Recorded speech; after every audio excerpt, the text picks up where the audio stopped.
ഇപ്പോഴത്തെ TNA world ചാമ്പ്യനായ ജോ Henry John സീനയുടെ കൂടെ മാച്ച് ചെയ്യുമെന്ന് പറഞ്ഞുകൊണ്ട് 2 ദിവസം കൊണ്ട് തന്നെ ഒരുപാട് റൂമർ ന്യൂസ് വരുന്നുണ്ട്. അപ്പോൾ അതിന് സാധ്യതയുണ്ടോ, ഇത്തരത്തിൽ മാച്ച് സെറ്റ് ചെയ്യുമോ എന്നുള്ളത് ഈ വീഡിയോയിൽ പറയാം. അതിനോടൊപ്പം റെയ് മിസ്റ്റീരിയോ വേഴ്സസ് പെൻഡ ഇവർക്ക് തമ്മിലുള്ള ഡ്രീം മാച്ച് WWE നടക്കാൻ സാധ്യതയുണ്ടോ എന്നും ഈ വീഡിയോയിൽ പറയാം. അതുപോലെ റോമൻ റെയിൻസിനെ പറ്റിയും ഇപ്പോൾ ഒരു റൂമർ ന്യൂസ് വരുന്നുണ്ട്. അതായത് റോമൻ റെയിൻസ് ബിഗ് ഡോഗ് ആയിട്ടാണ് റോയൽ റംബിളിൽ വരാൻ പോകുന്നത്, ട്രൈബൽ ചീഫായി വരില്ല എന്നൊക്കെ. അപ്പോൾ ആ ഒരു ന്യൂസിനെ പറ്റിയും ഈ വീഡിയോയിൽ പറയാം. ഇതെല്ലാം നോക്കുന്നതിനേക്കാൾ മുൻപായിട്ട് ചില ന്യൂസ് എല്ലാം പറഞ്ഞുകൊണ്ട് വീഡിയോ സ്റ്റാർട്ട് ചെയ്യാം. ഇതിൽ ഒന്നാമത്തെ ന്യൂസ് മുൻ ടാഗ് ടീം ചാമ്പ്യനായിരുന്ന ജേഡ് കാർഗിലിനെ പറ്റിയാണ്. അതായത് ജേഡ് കാർഗിലിന് നിറയെ ഇഞ്ചുറീസ് എല്ലാം വന്നതുകൊണ്ട് സ്മാക്ക് ഡൗണിൽ ആരോ അറ്റാക്ക് ചെയ്തു എന്ന് പറഞ്ഞുകൊണ്ട് ഒരു സ്റ്റോറി ലൈൻ കാണിച്ച് ജേഡ് കാർഗിലിനെ WWE മാറ്റി നിർത്തിയിട്ടുണ്ടായിരുന്നു. അതിനുശേഷം നയോമിനെ കൊണ്ടുവന്ന് ബിയാങ്ക ബെല്ലറിന്റെ ടാഗ് ടീം പാർട്ട്ണറുമാക്കി.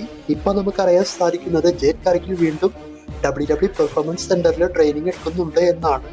അപ്പോൾ ഇതെല്ലാം വെച്ച് നോക്കുമ്പോൾ നമുക്ക് മനസ്സിലാക്കാം ജേഡ് കാർഗിൽ റിട്ടൈൻ ചെയ്തതിന് ശേഷം റെസൽമേനിയയിൽ ബിയാങ്ക ബെല്ലറിന്റെ കൂടെ ആയിരിക്കും മാച്ച് ചെയ്യുക.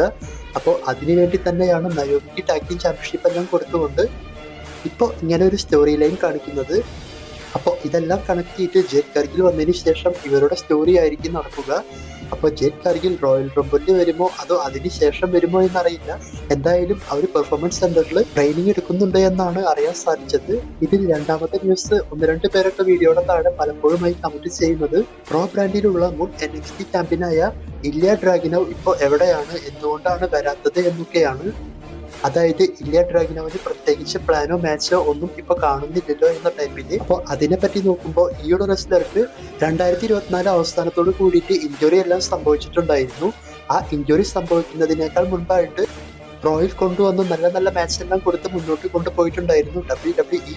പക്ഷെ ഇഞ്ചുറി സംഭവിച്ചതിന് ശേഷമാണ് ഈ ഒരു റെസ്ലറെ കാണാതെയായത്. ഇപ്പൊ നമുക്കറിയാൻ സാധിക്കുന്നത് ഇല്യ ഡ്രാഗിനോവും പെർഫോമൻസ് സെന്ററിൽ ട്രെയിനിങ് എടുക്കുന്നുണ്ട് എന്നാണ്. അപ്പോൾ ഈ ഒരു റെസ്ലറും മിക്കതും റോയൽ റംബിളിൽ വരാനായിരിക്കാം ചാൻസ് ഉള്ളത്. അപ്പോൾ ഡ്രാഗിനോവിന് ഇഞ്ചുറി സംഭവിച്ചത് കൊണ്ടാണ് ഇത്രയും നാൾ വരാതിരുന്നത്, അതല്ലാതെ മാച്ച് സ്റ്റോറിയോ ഇല്ലാത്തത് കൊണ്ടല്ല. ഇനി പറഞ്ഞ ന്യൂസ് എല്ലാം നോക്കാം. ഇതിൽ ഫസ്റ്റ് റെയ് മിസ്റ്റീരിയോ വേഴ്സസ് പെൻഡ ഇവർക്ക് തമ്മിലുള്ള മാച്ച് WWE നമ്മൾക്ക് കാണാൻ സാധിക്കുമോ, അല്ലെങ്കിൽ ഈ ഒരു ഡ്രീം മാച്ച് നടക്കുമോ എന്ന് ചോദിക്കുകയാണെങ്കിൽ ഇപ്പൊ നമുക്കറിയാൻ സാധിക്കുന്നത് ഈ ഒരു മാച്ച് WWE പ്ലാൻ ചെയ്യുന്നുണ്ട് എന്നാണ്. അതായത് പെൻഡ വേഴ്സസ് റെയ് മിസ്റ്റീരിയോ മാച്ച് ചിലപ്പോൾ റെസൽമേനിയയിൽ അങ്ങാനും WWE സെറ്റ് ചെയ്യാൻ ചാൻസ് ഉണ്ട് എന്നാണ് പറയുന്നത്. അതായത് ഇതുപോലെ ഒരു മാച്ച് പെൻഡ റെയ് മിസ്റ്റീരിയോയുടെ കൂടെ ചെയ്തു കഴിഞ്ഞാൽ പെൻഡ എന്ന റെസ്ലറുടെ ലെവൽ തന്നെ മാറി മറയും. അത് റെസൽമേനിയ പോലെയുള്ള പേപ്പർവ്യൂലാകുമ്പോൾ പെൻഡയ്ക്ക് ഭയങ്കര സപ്പോർട്ടായിരിക്കും അതുകൊണ്ട് WWE ഈ മാച്ച് സെറ്റ് ചെയ്യാൻ ചാൻസ് ഉണ്ട്. അപ്പോൾ ഇതൊരു ഡ്രീം മാച്ച് ആയിട്ടാണ് ഇപ്പോൾ നിൽക്കുന്നത്. എന്നാൽ ഇവർക്ക് തമ്മിൽ മുൻപൊക്കെ മാച്ച് നടന്നിട്ടുണ്ട് ചെറിയ കമ്പനികളിൽ, അതൊന്നും അധികം ശ്രദ്ധിക്കപ്പെട്ടിട്ടുണ്ടാവില്ല. പക്ഷെ നിറയെ ഓഡിയൻസിന്റെ മുന്നിൽ ഈ മാച്ച് നടക്കുമ്പോൾ അത് വേറെ ലെവലായിരിക്കും.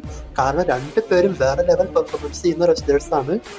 റെയ് മിസ്റ്റീരിയോയ്ക്ക് വയസ്സായെങ്കിലും ഇപ്പോഴും പെർഫോമൻസിൽ യാതൊരു കോംപ്രമൈസും ഇല്ല. അതുകൊണ്ട് പെൻഡ വേഴ്സസ് റെയ് മിസ്റ്റീരിയോ ഈ ഡ്രീം മാച്ച് റെസൽമേനിയയിൽ വന്നാൽ അടിപൊളിയായിരിക്കും. അപ്പോൾ ഈ മാച്ചിനുള്ള പ്ലാൻ ഉണ്ട് എന്നാണ് നമുക്ക് അറിയാൻ സാധിക്കുന്നത്.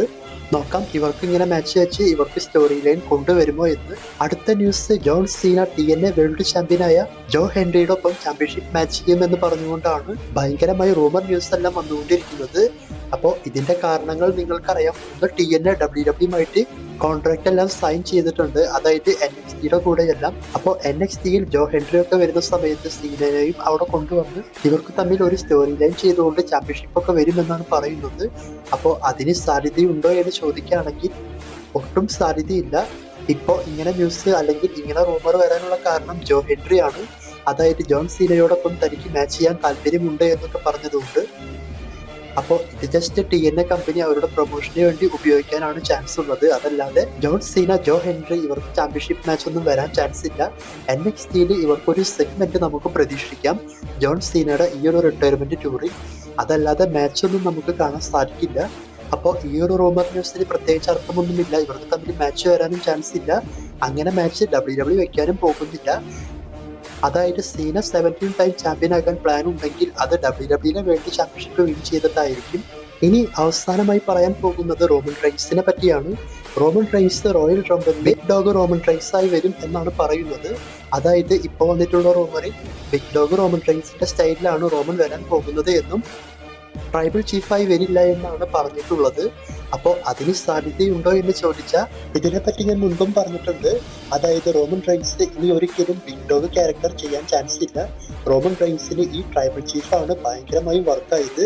വേറെ ലെവൽ സപ്പോർട്ട് ഓഡിയൻസിന്റെ ഭാഗത്തുണ്ട്. അങ്ങനെയുള്ള സമയത്ത് സപ്പോർട്ട് കിട്ടാതെ പോയ വളരെ മോശം ക്യാരക്ടറായ ബിഗ് ഡോഗിലൊന്നും റോമൻ റെയിൻസ് വരാൻ പോകുന്നില്ല. ട്രൈബൽ ചീഫ് റോമൻ റെയിൻസ് ആണ് റോയൽ റംബിൾ മാച്ചിൽ മത്സരിക്കാൻ പോകുന്നത്.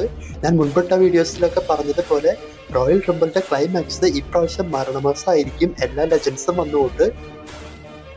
അപ്പൊ ആ കൂട്ടത്തിൽ റോമൻ റെയിൻസ് ബിഗ് ഡോഗായി നിന്ന് കഴിഞ്ഞാൽ ഒട്ടും സെറ്റ് ആവില്ല. അതുകൊണ്ട് ട്രൈബൽ ചീഫ് റോമൻ റെയിൻസ് ആണ് വരിക. അപ്പോൾ ഇതിനെ പറ്റിയിട്ടുള്ള നിങ്ങളുടെ അഭിപ്രായം കമന്റ് ചെയ്യാം. പിന്നെ എന്റെ അഭിപ്രായം നോക്കുകയാണെങ്കിൽ റോമൻ ഇനി ഒരിക്കലും ബിഗ് ഡോഗ് ആയിട്ട് വരാനേ പാടില്ല റോമന്റെ റെസ്ലിംഗ് കരിയറിൽ.